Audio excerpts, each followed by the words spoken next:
Hey folks, it's Nate. Thanks for joining me at the art table again today. And I'm back taking another look at the adaptation of One Piece. Today we're going to be looking at episode 3, The Pirates Are Coming. And a reminder, in case you haven't seen previous episodes, I will be building on a lot of what I talk about there. But if you just want to watch this episode for some reason, I am examining the adaptation as a chance to compare two stories with very similar goals, how they achieve what they set out to achieve, differences in choices they make, and what those differences mean for the story. Not so much a examination of how well, quote unquote, well the adaptation does, or whether one is better than the other. I have my own opinions on that, but they're really not important to this exercise, which is more about looking at the structure of a story and the choices we make with characters and asking ourselves, what can we learn about storytelling by doing this? And I think that really episode 3 is the beginning of the major deviations of One Piece from its source material, but it really doesn't show us anything very new in the way the One Piece crew went about adapting this source material. What do I mean by that? I mean, they are continuing the direction of many of the choices they have made before. And as I said in the first episode, these become fractal over time. They spiral out into ever more complex chains of causality, which are going to result in pretty major changes to the story, but that result from very small changes. And talking about them over the entire arc of the fractal branch doesn't benefit us a whole lot. So I'm going to note some things, but if you really want to know what I think about those changes, I recommend watching the previous videos. I can't go back and rehash that every time they come up. So what do we see changed here? Well, first of all, Garp, Cody, and Helmeppo are all in this episode quite a bit more than they were in the original story. That is, of course, a result of choosing to take their story arc and integrate it to the main story as it goes on, instead of allowing it to just be its own thing over to the side. Maybe they could have made a One Piece special out of Colby's early days in the Navy. That would have been very interesting. And I think would have allowed them to develop a more thorough character arc for Colby, other than what I've seen so far. And admittedly, I still haven't actually finished the season. I'm going through it very slowly as I work on these videos. But I still have 2 episodes left to watch. But I think I have a grasp on where Colby is going. I don't want to say anything about it because the point here is not for me to speculate, but rather for me to analyze. So allow me to analyze. The major change here they have made is that Colby's story arcs back into Luffy's very, very quickly. We see him in Syrup Village at the end of this episode. That means he's going to quite possibly come back in contact with Luffy soon. In fact, I know that he does, in fact, meet Luffy again in episode 4. Why is this important? Well, in spite of the fact that Colby sent Luffy on his way in the first episode, it establishes that they have almost like this symbiotic relationship, rather than departing on their own adventures and coming back together again after a great deal of time has passed. And we see that both Luffy and Colby are, and even Helmeppo for that matter, are very different characters by the time they meet again. They are surrounded by entirely new friends. They have new roles in life. They command much greater respect from the people around them. But when they meet again, we see that they are still, in essence, the same people, even though a lot about them has changed. Colby has developed a lot of self-confidence, a lot of resilience, and a very great deal of physical ability. Whereas Luffy, he has become more mature as a leader. He has developed some understandings of what it means to work with other people, work with a crew, lead a crew. These are all interesting things to see slightly change the way the characters interact, even though they are still close friends who are dedicated to enjoying each other's company. They tell stories about their adventures and how they are pursuing their dreams. And by bringing Colby and Luffy back together again without that chance to develop, to really grow into different characters, I feel like the opportunity for contrast is somewhat lost. Now, again, I think that if Colby and Luffy don't come into contact again until after the Water 7 events and the raid on Enies Lobby, in the One Piece show, I think you could still have that effect. But sooner or later, they're going to have to cut these characters loose from each other if they really want to get that sense that Colby has become a world shaking person in his own right. I mean, he isn't initially, not at Water 7, not to the extent Luffy is anyway. He will be eventually. And I think he needs some time apart from Luffy to really grow into that. Again, we're seeing the world shrink, as I mentioned in the previous episode. Characters are now bound more tightly together than they were before. When they went out into the world and they did their own thing for a great deal of time before they came back again, gave a sense that there was something beyond the borders of the panels Oda drew. And I don't know if we're going to be able to get quite the same effect in Netflix. Again, the world there just seems a little bit smaller. People keep running into each other at these somewhat accelerated rates. Even running into Buggy again, which I know happens even in the Netflix show, even though we're not discussing that part. All of these things, they shrink the world just a little bit each time they happen. And if you have enough of them happen, the world can get very small. So, I don't have a problem with the way Colby and Helmeppo are characterized. Their characterization is actually pretty on point for where they would be in their arcs. We know that Colby is going to be much more confident in the future, and Helmeppo will have his douchiness a lot more under control. But so far, haven't really had a whole lot of time to develop his characters. I think they are appropriately depicted at this point. We know that Colby has a lot of sailing knowledge. We see him playing Garp, and I don't remember if he played chess with Garp in the manga. I believe chess would be the game they would play there. Go is a perfectly fine substitute for it. But I don't remember if Colby was strategically better than Garp in the manga or not. It would follow. Colby is he starts off as a very thoughtful character, and he develops more into the swashbuckling leader later. So again, I don't really have a problem with him beating Garp at Go. But and also it does kind of bring some of Garp's fumbling into the show. Garp was never a great leader from the way he's depicted in the manga. Not of large groups of people, anyway.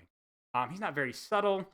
He honestly, a lot of Luffy's personality comes from Garp's side of the family. That's very clear. He can be a little careless. He can be a little negligent. He's not very good with details, just like Luffy. And I think him losing at Go is a good way to show some of that while still showing him as a seasoned and charismatic officer who leads other people. So I thought that was a nice touch, actually. Outside of that, Usopp's presentation and the first half of the story is pretty pitch perfect. They hit a lot of the notes that make Usopp the kind of blowhard braggart who is covering up for his own failing. And, you know, he has that kind of expansive, well-spoken personality that you would expect from him. But the actor plays the character with a bit of a golly gee whiz persona that I don't think is as present in the manga. Makes him a little more personable, a little more easy to relate to. Usopp, I should say, has some of those moments later on in the story. So this is, I think, another case where later events are probably informing what Netflix is doing, and they're integrating some of those character moments pretty well. Adding him to staff of a shipyard, I don't believe there was ever a shipyard in the manga in Syrup Village. So adding a shipyard and having Kea own it, then having Usopp work there, all kind of, again, neatly packages together a set of skills that's going to be necessary for Usopp to have to properly fulfill his role in Straw Hat Pirates. In the manga, Usopp just sort of is capable of these things, and nothing really wrong with that per se, but giving some hints as to where he might have got some of his facility with, you know, patching the ship, keeping things running correctly, doing odd jobs. I think that's a pretty good representation of that. And it is a expansion which strengthens the character in ways that Oda did not perhaps originally intend. Usopp's facility as an inventor and a tinkerer was not as apparent in the early stages of the show or of the manga, and it is a little bit more in the early stages of the show. Although he was always handy, he was the one who painted the Straw Hats Jolly Rogers. There's that. All in all, his presentation is pretty sharp. And the writers took a moment to do something really clever again, to foreshadow something, actually a couple of something, that will not be apparent in the manga for a long time. First of all, there is the moment where Luffy is approaching the Going Merry, and he talks to it, and then he hears a voice answer him. Now, eventually, this is revealed to be the voice of Usopp, not, of course, of the Going Merry, but hints at the fact that the Merry will eventually be a living ship. There is a spirit, I believe it's a Cloudbatterman, a kind of sprite or gnome that manifests in the heart of well-loved ships. And Usopp, ironically, is the first one to hear it. But eventually, everyone on the Merry can hear the voice of the ship. And by having this little bit of foreshadowing, they were able to set up a great character moment for Usopp, because right away, it shows that he is a prankster who loves to pull people's legs. It sets up a concept for the audience. It says, oh, maybe you can hear the voice of a ship. And it sets up Luffy's ability to hear things others can't. Usopp is the first person to hear the voice of Going Merry, but there are several other times in the story where Luffy has a particular ability to hear things that other people in the crew cannot. This is a foreshadowing of one of the aspects of Haki. A pretty good foreshadowing, especially coming right on the heels of us seeing Conqueror's Haki from Shanks in the previous episode. So I don't want to, go all in on the Haki part of the foreshadowing. Maybe they weren't thinking of that. Maybe they were just thinking of the Cloudbatterman and Usopp's unique, connection with the ship. And of course, his playful nature. But I like to think that was also something that was running through the backs of their minds as they were setting up that scene.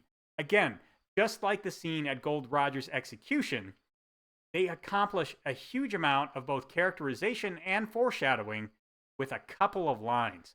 That's really, really clever writing, and it's really satisfying to an audience who already knows the One Piece story.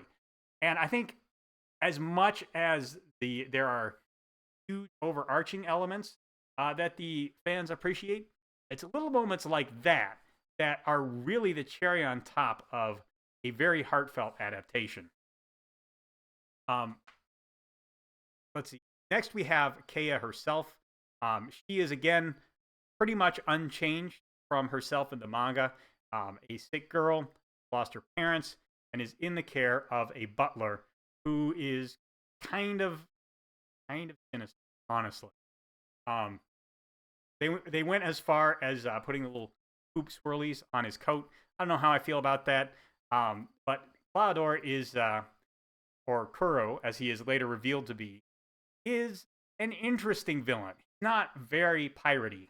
And in this, he's a lot like Luffy, who is also not very piratey. Kuro of the Thousand Plans comes up with genius ideas and executes them, pulls off, hundreds of successful raids, and makes himself very wealthy. But he doesn't like the stress of watching his back for the Marine and other pirates. So he's going to steal Kea's fortune and get it signed over to him.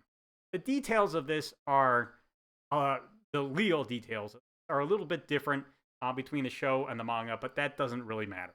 What does matter is the way that Kuro goes about executing this plan. And both versions of the story have things going for them, but I think in the way Netflix chose to adapt it, they've kind of changed Kuro from a legitimately good tactician, not a great tactician. Kuro of the Thousand Plans was probably a little high on his own supply in both versions of the story. I don't know as he was a great planner in the manga either. But I think he had a better plan in the manga, where he was um, planning to have his old crew raid Syrup Village and kill Kea in chaos. Then there would be magically a version of the will that left the property to Klahadore, his secret identity, so to speak, and then he could just inherit the property and live out his days in peace. Not a bad plan, and really a plan that was only unsuccessful because the Straw Hat Pirates showed up and screwed things up. In the Netflix adaptation, his plan is apparently just to lock Kaya in her home and kill her. And I'm not sure.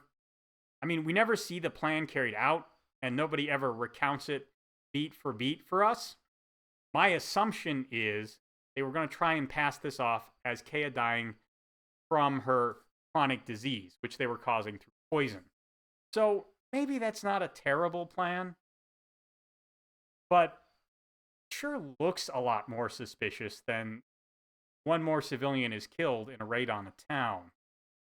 So, yeah, I don't know. It doesn't strike me as quite as good as just offing somebody you don't like in the middle of a pirate raid. Pirates are a lot more likely to be blamed for that than you are.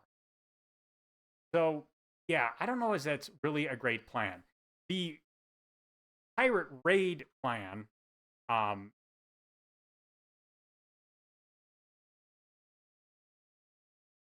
in all, I think that Kuro's presentation is fine in either one, but you definitely get the sense that he's not a brilliant planner. Other things that are changed in here. Two of Kuro's subordinates are part of the house staff, masquerading as a butler and a maid, along with Kuro as Klahadore. Again, not particularly bad change, especially if you're not going to have the whole crew show up to raid the village. It makes sense that Kuro would have at least a few people there to help him out with parts of his plan. And not so much the changing of the role of those two that bothers me as the removal of 1-2 Django. Django is a funny character. He's clearly an homage to Michael Jackson, which is why he might have been eliminated, in my opinion.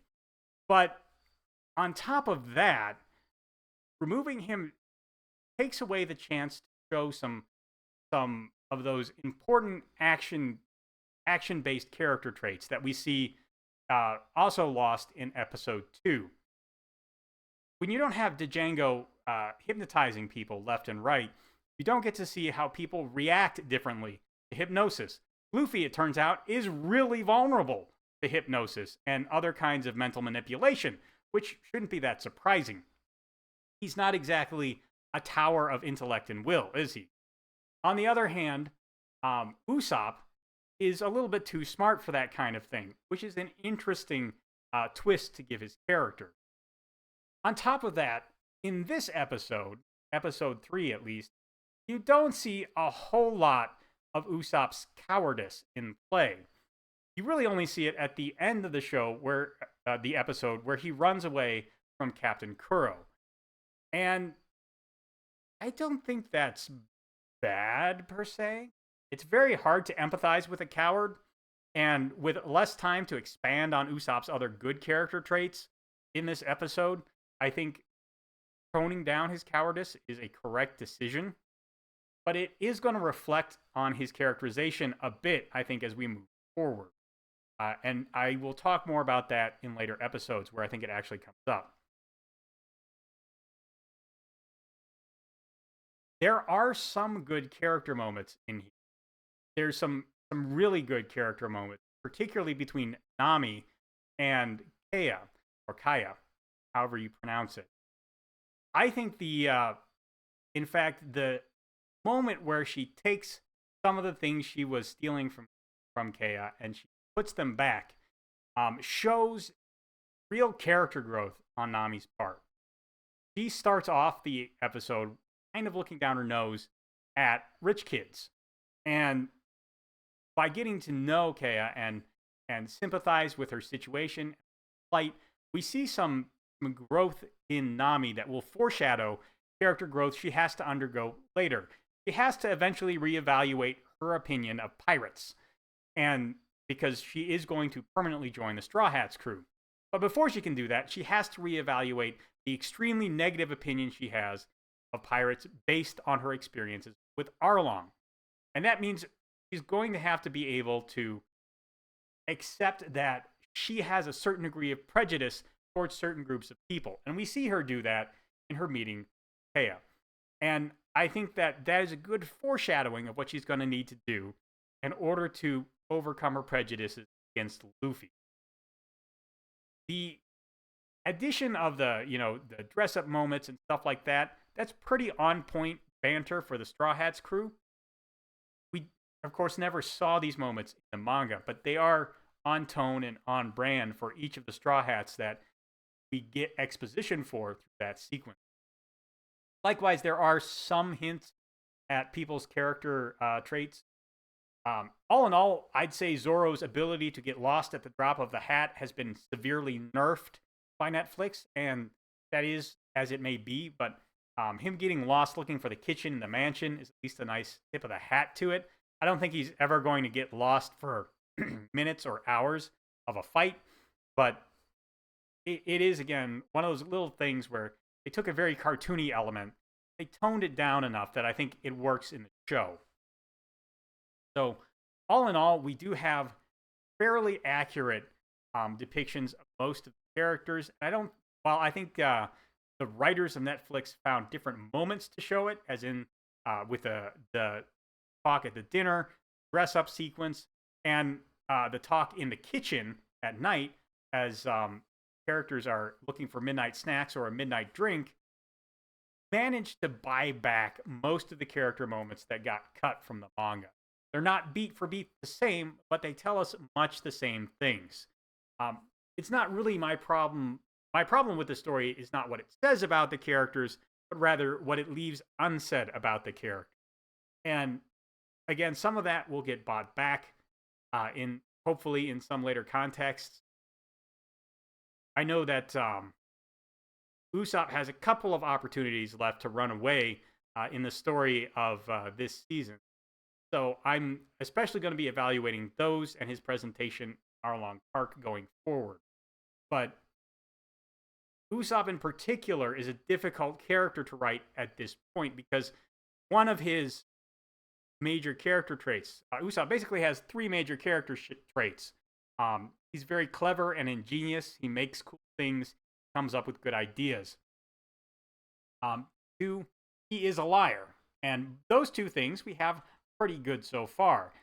Cowardice is third major character trait, and they're going to have to be very careful to show it and show how much influence it actually has on him while still making him an appealing character. They can't just show his knees knocking together before he goes into battle like the manga does. That's too cartoony for the tone they're going. On the other hand, things like Kuro of 1,000 Plans having a slightly different plan, that in and of itself is not such a big deal. Him lurking around a body he's just killed, like he does with Mary, that's a bigger deal. That's a bigger deal. He does take steps to hide the evidence, so, I mean, he's not stupid, but he doesn't seem to be as clever as the original Captain Kuro was. And you know what? I think you can get away with making that change because Captain Kuro is not an important villain. Not like Buggy. Buggy is going to be a constantly recurring antagonist. He's not like Arlong. Arlong is the tentpole villain of the East Blue. And while we don't see much of him after his defeat, there are echoes of what we learn in Arlong's story arc all through One Piece. So it's very important to get those two villains right.